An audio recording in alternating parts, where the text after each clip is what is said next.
officer kala bundong ya kum kani kasin bagi nong rakin betong bangin ya petuk sahab yang iwaya iway kuno bangin kentiu ya garap karin jongi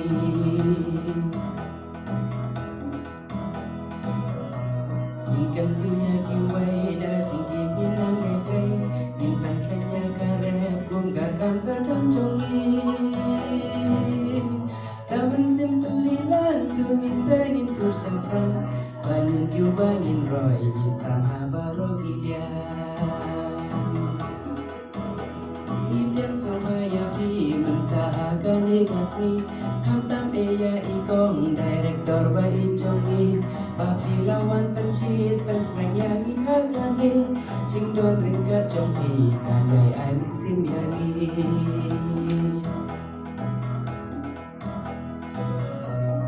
Kersuya kiway da jingki yin na ngay kay Yin pentlenya karep pun katam kacam jongi Damin simple hilang tu min pengen tur safran Bangin kiu bangin roy yin sana barok idam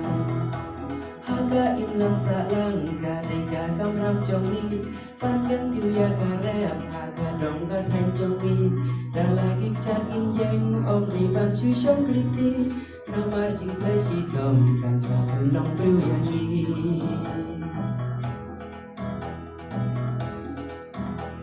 District Horticulture Officer ni ay kulay Wakila ayan ni kalat kung kani kasih